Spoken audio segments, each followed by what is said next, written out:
Sinasabi na orasan na bagong lampas na nahating gabi nang tumigil ang PhilSports Arena sa pagiging isang gusali lamang at naging isang mahaba, walang tigil na alingaw-ngaw.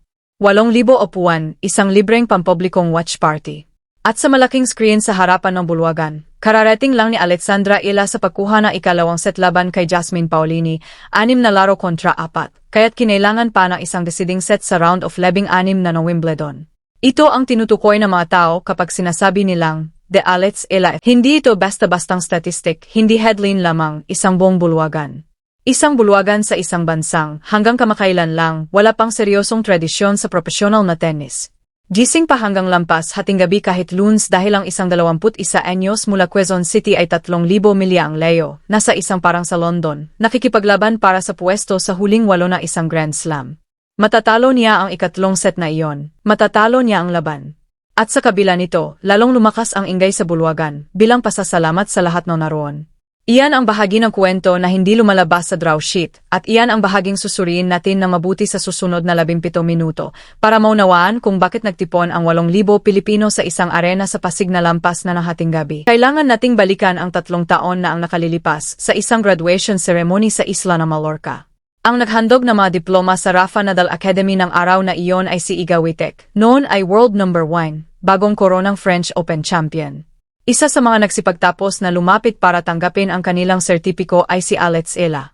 3 taon pagkalipas, noong ika-4 ng Hulyo 2026, lumakad ang dating estudyante papuntang center court at tinalo ang kanyang dating guro, 7 tandang bawas sa unang set sa tiebreak na umabot sa 11 tandang bawas siyam, bago isinara ang laban na 6 tandang bawas 2.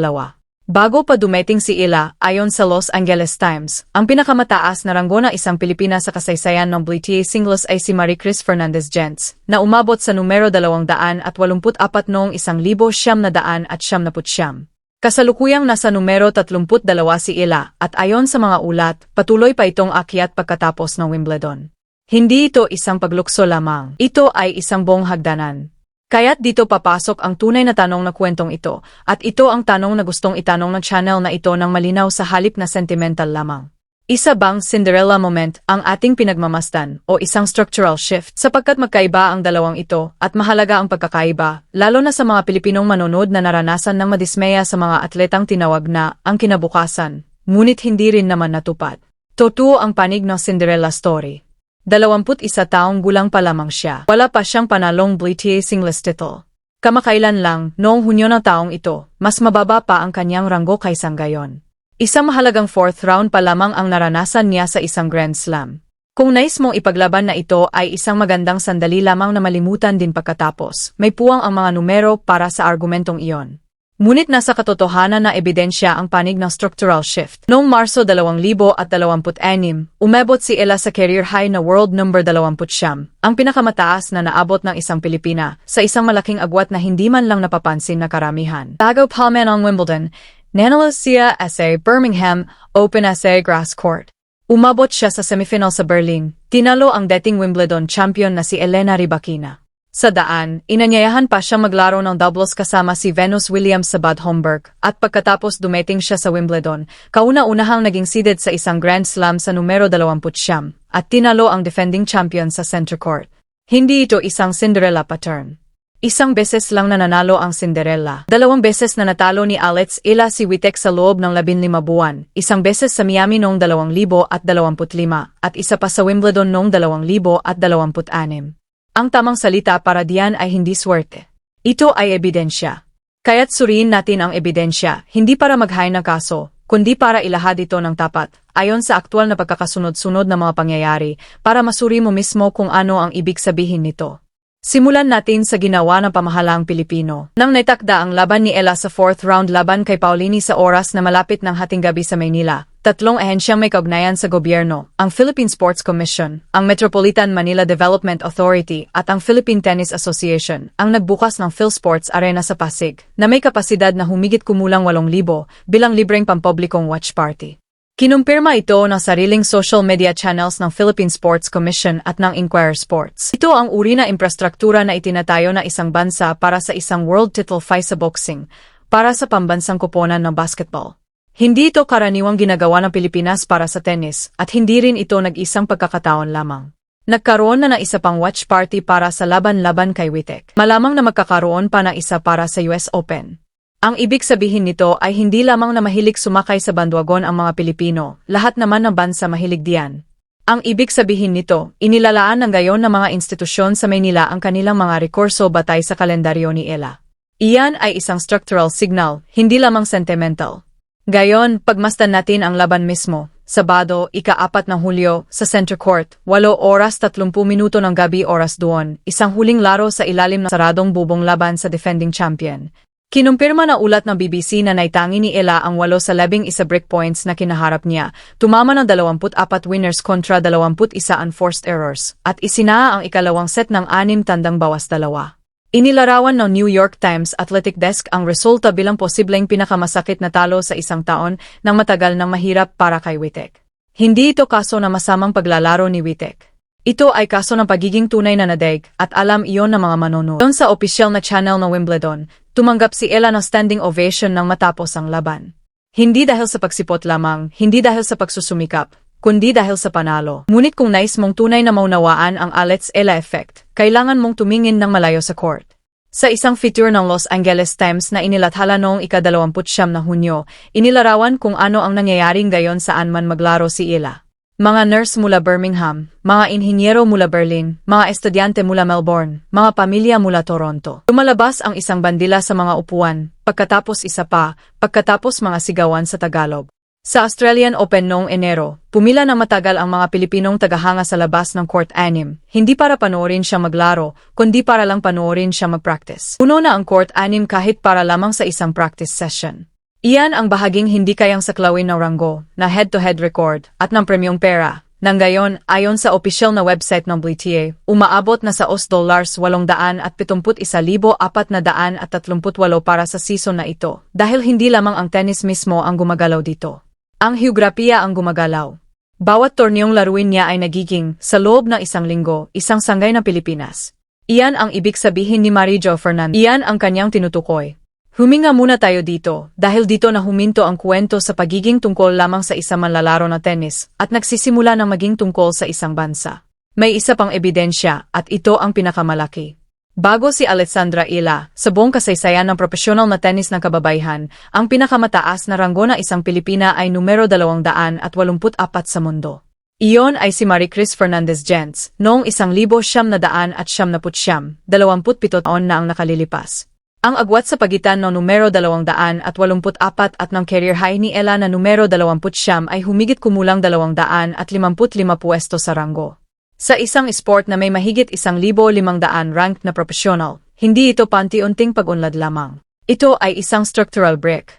Ang dalawang pinakamalapit na historical parallel na natagpuan ng Los Angeles Times ay sina Lina ng China at Sania Mirza ng India, mga pioneer mula sa mga bansang malaki ang populasyon ngunit payat ang trend sa tennis, na hindi lamang umakyat sa ranggo na mag-isa kundi binago rin kung ano ang naging kisam na kanilang bansa. Iyan na ang kasama ni Ella ngayon. Hindi dahil sa pag-asa lamang, kundi dahil sa mismong matematika. Kaya naman, iba na ang tunog ng mga panlabas na boses. Si Marie Jo Fernandez, ang komentarista ng ESPN at 2 beses na Olympic gold medalist ng Estados Unidos sa doubles at dating Fed Cup captain ng US. Isang taong nagmamasid na sa pagbabago ng demografiko ng tour sa loob ng 30 taon at walang personal na dahilan para labis na papurihan ang isang manlalaro lamang. Inilarawan niya ang Alex Illa phenomenon sa LA Times bilang next level. Sabi niya, nagdadala siya ng bagong demografiko at manonood sa sport na ito. Hindi ito isang manunulat na Pilipino na nagmamalabis. Iyan ay isa sa mga pinakarespetadong boses sa American tennis, na nagsasabi sa isang American publication na binago ng isang Pilipina ang isang bagay na hindi kayang baguhin na sport sa sarili nito.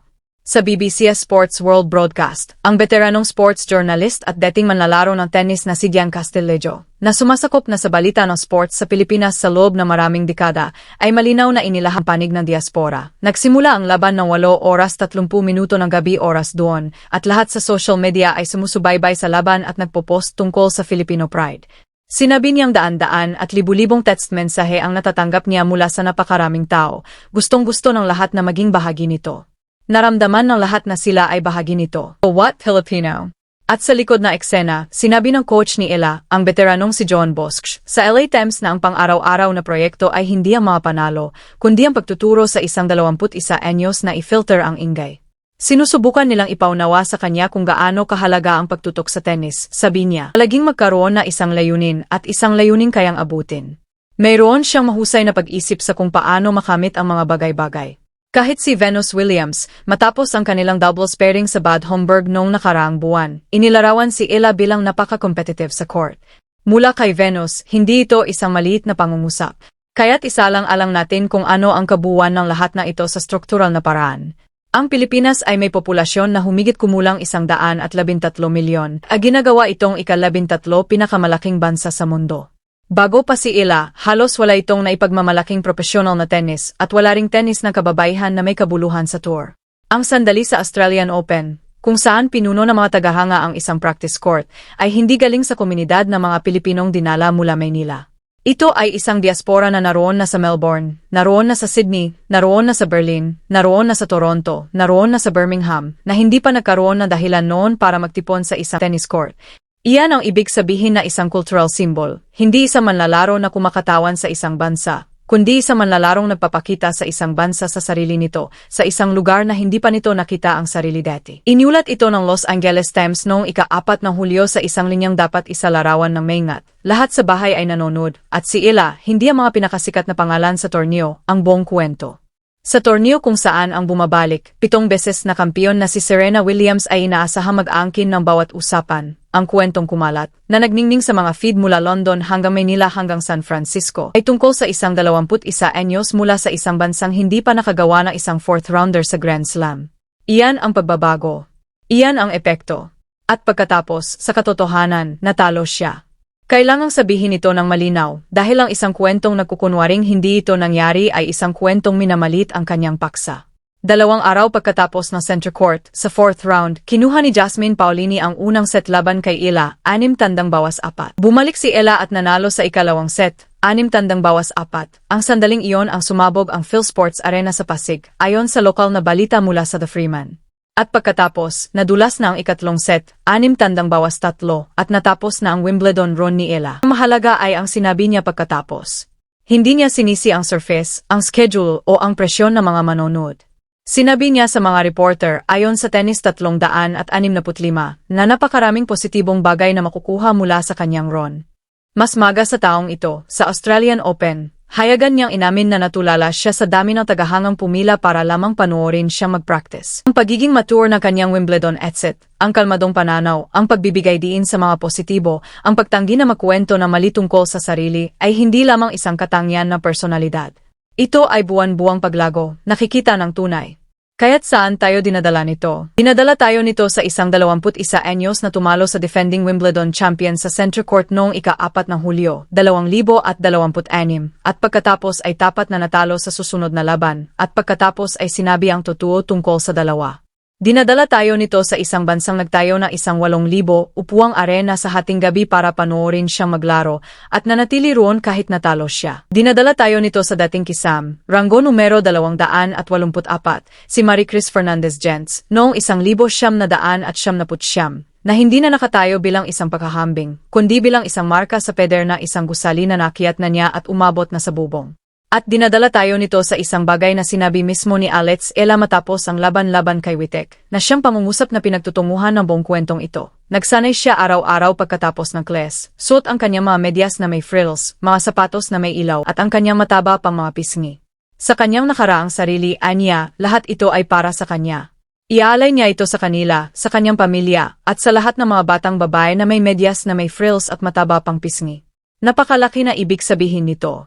3 taon nang nakalilipas, iniabot ni Witek sa kanya ang isang papel sa entablado sa Mallorca.